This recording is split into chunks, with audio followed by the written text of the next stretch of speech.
Bonjour tout le monde, Ange médium des Balkans. Aujourd'hui, nous allons faire un sujet qui va être encore une fois, selon la réponse des oracles, va en agacer plus d'un et plus d'une qui sont pro-poupou. Mais je constate que malgré que je suis la première à vous dire, faites attention aux prophéties.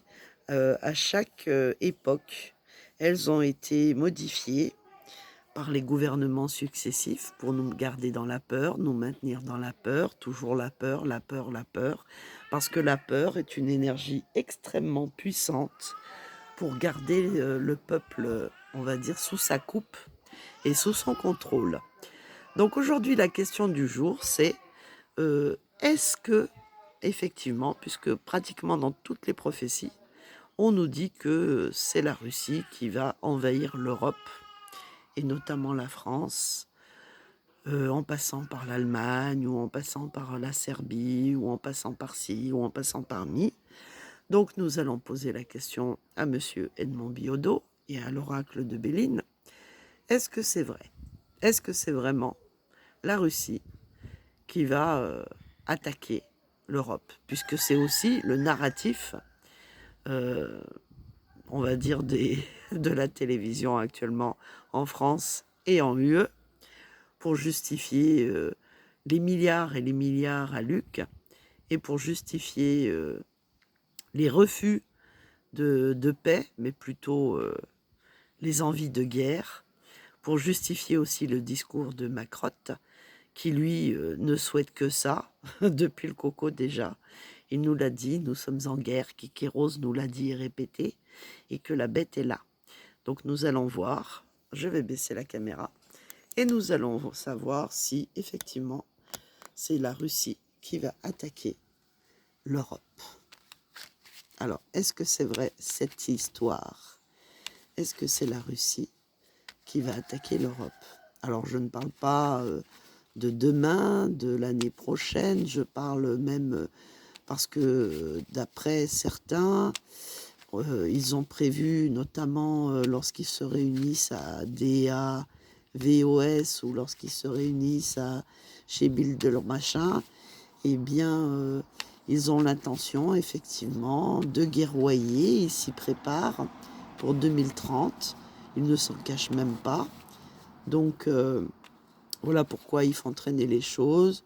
Voilà pourquoi ils ne veulent pas que la paix revienne. Parce qu'il leur faut du temps pour se préparer matériellement et pour avoir assez d'armement et avoir assez de soldats pour se défendre de la Russie. Hein. Donc nous allons poser la question, est-ce que c'est vrai? Est-ce que la Russie va bien attaquer l'Europe dans les années à venir? Est-ce qu'elle va l'attaquer? Est-ce que c'est eux les grands méchants loups? La Russie, l'Europe, les événements, la réponse à la question et la synthèse. Est-ce que c'est bien la Russie qui va attaquer l'Europe? Avec Mercure et les changements, effectivement, comme vous le savez tous, la Russie elle est en train de s'unir avec les BRICS, donc avec l'Inde, avec l'Afrique du Sud, et puis aussi avec la Chine et beaucoup, beaucoup, beaucoup d'autres pays qui sont en train de la rejoindre. Donc, on va voir si, justement, cette puissance qui est en train de s'unir avec d'autres pays, qui est la Russie, est-ce qu'elle va attaquer l'Europe? Ici, nous avons l'Europe avec tous les petits pays dans l'UE, ok, ce qui forme une grande famille. Ici, nous avons les événements. Les événements, eh bien, avec une carte saturnienne qui nous indique que c'est une question de temps, que ça va prendre du temps, mais que voilà.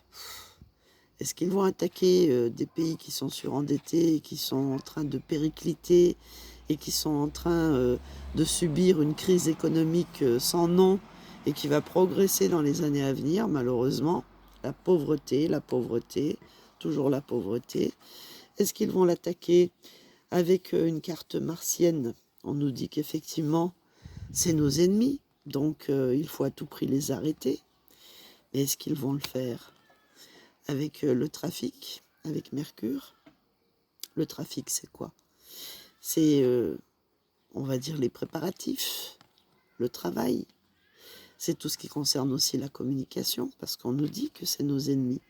Mais, je n'ai pas la carte de la ruine, de la tour foudroyée. Donc, on va recouvrir les cartes. Est-ce que la Russie a vraiment l'intention, dans les années à venir, d'attaquer l'Europe? Alors, pour l'instant, bah eux, avec une carte pareille, j'ai envie de vous dire, au départ, eh bien pour eux, c'est un nouveau départ pour s'unir, pour changer les choses avec d'autres pays, ok. En face, nous avons la famille UE et l'Union, ben voilà, l'UE, on ne peut pas dire mieux, hein. Les événements, l'UE est dans la pauvreté et c'est malheureusement, ça va s'amplifier avec les années, puisque c'est la réussite de la pauvreté, de l'infortune. Donc malheureusement, ça va s'amplifier dans les années à venir. Est-ce qu'ils vont attaquer l'Europe? Ici, toujours, on nous dit que c'est nos ennemis. Et vous voyez, la passion, l'amour, mais là, c'est pas l'amour en l'occurrence, c'est des gens passionnés.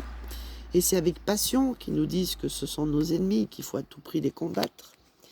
Mais est-ce que la Russie va attaquer l'UE?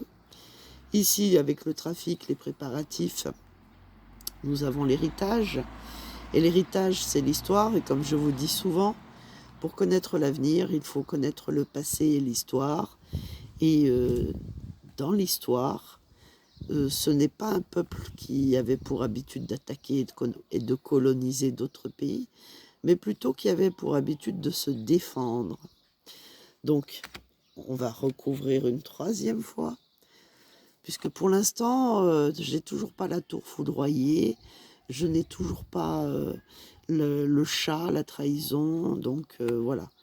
On va recouvrir. En tout cas, pour l'instant, nous ne risquons rien, malgré le narratif, on va dire, de toute l'UE concernant, et de NATO, concernant la Russie. Donc, la Russie, eh bien, la Russie, comme je vous dis, elle se prépare, elle est partie déjà vers d'autres horizons pour faire autre chose. Et ici, avec la carte de la méchanceté, s'ils s'unissent, c'est pour éviter justement, ou pour sortir de ce narratif de méchanceté. Alors ici, l'Europe, l'Union, eh bien, il va y avoir, avec la carte du hasard, il va y avoir du changement. Et souvent, attention, c'est une carte où les changements, ben, vous voyez, les changements de l'Union. Donc, quel changement? Avec les événements, on nous dit ici que ça va être de pire en pire concernant la pauvreté. Et les conflits, et le feu, et la guerre. Donc, ça représente bien les conflits, le narratif de conflit et de guerre. La Russie va-t-elle attaquer l'Europe, malgré que ce sont les ennemis de l'UE? Eh bien, ici, avec, on va dire, qu'ils sont très passionnés, prêts à vouloir dégainer, puisque d'après le narratif européen, ils ne pensent qu'à ça, hein, à servir les autres pays. Ils sont dans la possession et la passion, le feu qui les anime. Ben, je suis désolée, mais avec une carte saturnienne, avec le retard et avec la roue qui est bloquée entre deux rochers, j'ai envie de vous dire que là, pour l'instant, les cartes nous disent non, malgré tout, les prophéties, hein. Donc, la synthèse, eh bien la synthèse avec les préparatifs, et comme je vous disais, pour connaître l'avenir, il faut connaître le passé.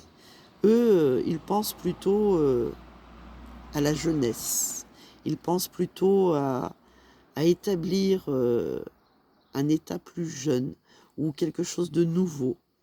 Donc c'est une carte jupitérienne, c'est une très belle carte, ce n'est absolument pas une carte de destruction ou de guerre.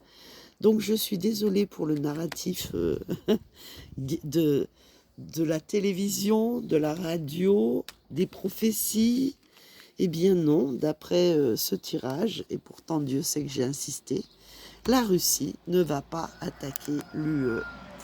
Et donc je dirais même que ce n'est que du blabla et du pipeau pour justifier ce que eux font, c'est-à-dire vouloir maîtriser leurs colonies.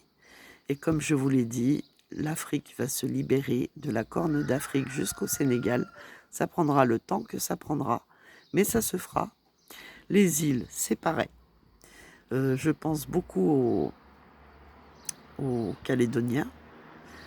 Et je pense aussi beaucoup à l'Amérique du Sud, parce que beaucoup de pays sont dans des révoltes et des révolutions presque, concernant leur gouvernement corrompu. Et eux aussi vont vouloir sortir de ce système mondial pour rentrer dans un autre système mondial qui se nomme les BRICS, tout simplement.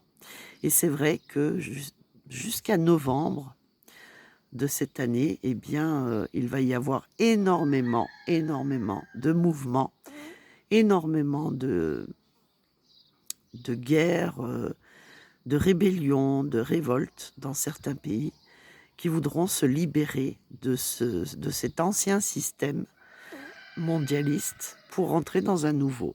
Voilà. Merci mes petits loups, merci pour les pouces, les likes, les partages. Et je vous fais des gros bisous. Et je vous dis à demain. Bisous.